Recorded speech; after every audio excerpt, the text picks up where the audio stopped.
Hello, and welcome to the Hancock Historical Museum's virtual art walk presentation.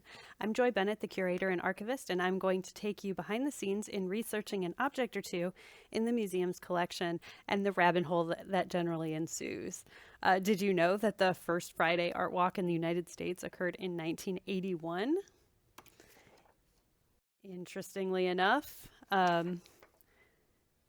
Findlay was well ahead of the rest of the country. Though it wasn't called Art Walk, Findlay had its own version in 1899 called the Finley Art Loan. Roughly 80 years before the first official art walk, this event accepted loans of paintings, sculpture, photography, china, historic items, natural curiosities, and many other things. The Art Loan event was held at the Davis Opera House at 212 South Main Street. The Art Loan proceeds went to the Men's Social and Fraternal League of the First Methodist Episcopal Church of Findlay. The First Methodist Episcopal Church is now known as St. Andrew's Methodist on West Sandusky Street.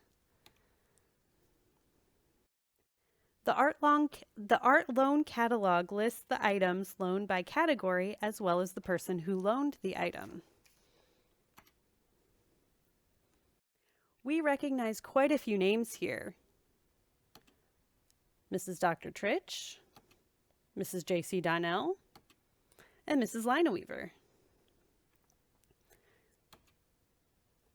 We were so incredibly excited to discover that we have some of these paintings in the museum's collection that were featured in this art loan. This painting by Mrs. Emma Lineweaver of the Old Mill on the Blanchard currently hangs in the study of the Hull House.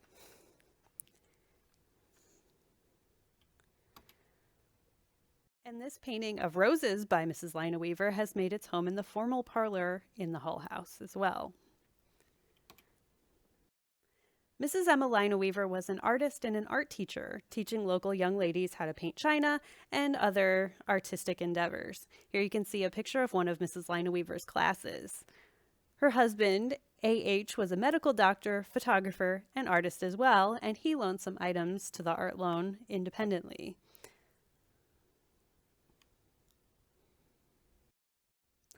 Paintings weren't the only things that were on display. There were many antiques and foreign items that were loaned. The thing that really caught my eye when reading through this booklet was whaling implements loaned by W.S. Hammocker. Now, sure, whaling implements, that's kind of unusual for Findlay, Ohio, but why would that be the thing that stood out to me, right? Well, we have harpoons in the collection, to use the generic term, and I have been wondering for 8 years why we have these things. And look at how big they are. They have been in the museum's collection for years. I was never entirely certain where they came from. So it looks like W.S. Hammacker's items ended up at the museum via the Findlay College Museum. The Findlay College Museum closed before 1970, and when the Hancock Historical Museum was founded in 1970, all the collections from the College Museum were brought here. I have no idea how Findlay College gained its collections or where most of the items came from, but based on past experience, some of the most interesting and bizarre items in our collection have come from the Findlay College Museum. So I looked into these items a little bit because obviously I don't have an inherent knowledge of whaling implements. I just had a vague notion that that's what these things were. So I looked a little more deeply into them. This one is a temple toggle iron. It was invented around 1850. The first barb at the tip was designed to penetrate whale flesh, and the second one also went straight in, but when you went to pull it out, there was a wooden pin that would break, and then it would make a T shape, making it so that the instrument could not pull out easily from the wound. And so that is what this particular item did. This is a hand lance, which was made around the 1880s or so. They were called killing irons. They were designed to actually kill the whale.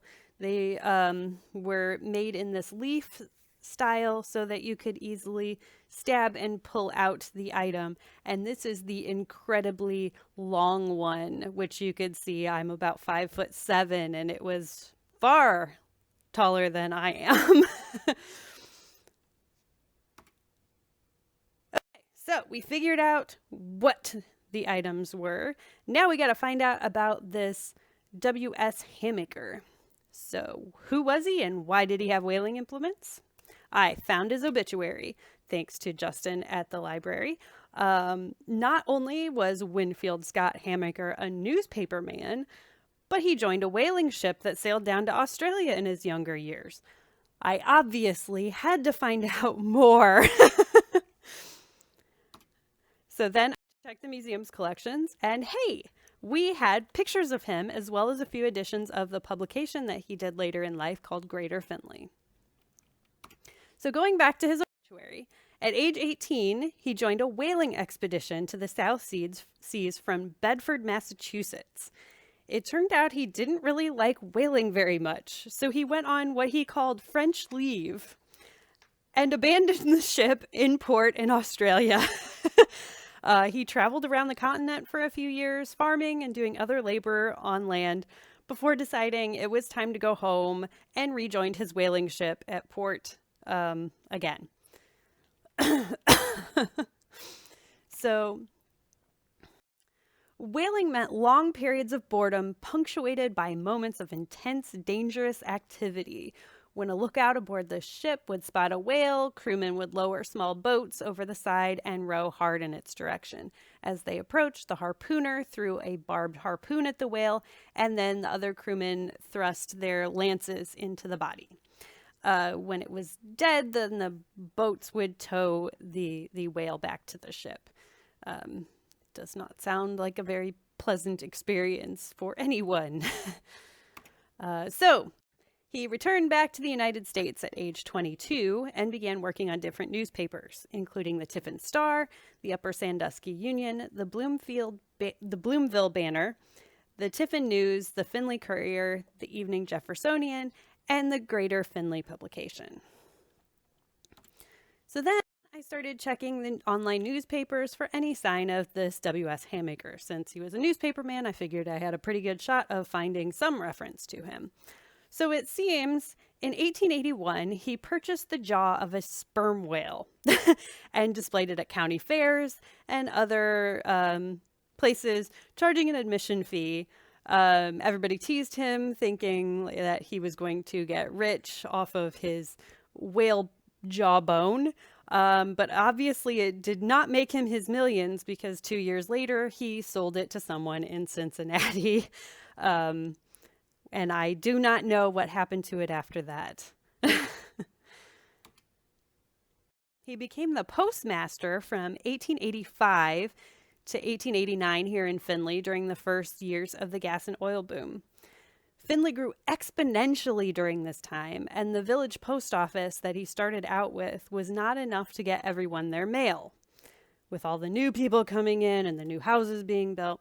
So he decided to enlarge the postal service in Findlay, and though he did not receive any additional funding from the government, he paid for it out of his own pocket, which is pretty amazing.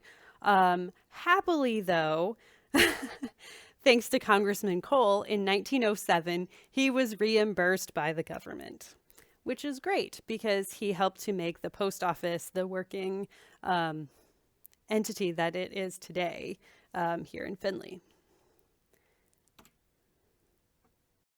So upon his retirement, he wrote stories for newspapers, especially about his whaling days. This story was very, very interesting. a whale of a tale, if you'll pardon the pun. Um, this particular story talks about one of his shipmates named Jack Bell, who was an Englishman. Turns out Jack Bell was a criminal who'd been sent to Australia for his crimes, which he would never talk about. So no one knew what this Jack Bell had done. So one night aboard ship, Jack Bell went overboard. Nobody knew if he jumped over, if he fell over, but he could not be found.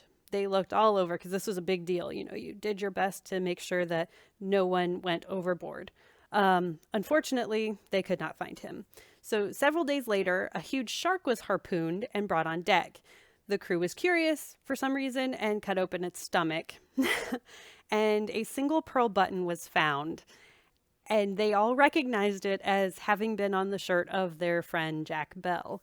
And so this pearl button showed them what happened to him. He apparently was food for this shark, unfortunately. Um, and that's one of the stories that W.S. Hammocker often told. He had several other stories. They were published in different papers, including local Findlay papers and the Toledo Blade. Stories like these are why I love my job. Granted, this one was a little gruesome with the whaling stuff and the stabbing of whales, but it was still incredibly fascinating to know that a local Findlay person actually went to Australia in the 1800s and did something so unusual like whaling and then came back. You never know what you're gonna find in this room or what kind of fascinating history you'll uncover from any particular object. So that is why I love my job. And thank you for joining me at the Hancock Historical Museum for our virtual art walk fall of 2020. Stay safe and healthy.